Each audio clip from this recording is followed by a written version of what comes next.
Hope you guys are doing well. Welcome back. So in this video, I'm going to show you that how you can import data in your wallet. So let's get started. So first of all, what we have to do, simply we need to go to the website of the one passwords, and then we have to open our account. And after opening the account, we need to open our wallet. And after that, you will get the import data option here. So you have to click on that. And after clicking on the import data, as you can see now, you have to choose that where from you want to import your data. As you can see now, the browsers are mentioned here from the Chrome, or the Safari, and the Firefox. These all are mentioned here.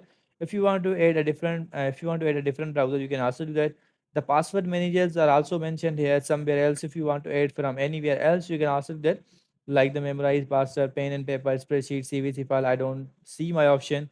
You can also click on this. So as you can see, if you want to import the data, you have to choose that where from you want to import your data, and after that you have to click on that. For example, I want to click on the pen and the paper. You have to click on this. So as you can see, you will get the options accordingly.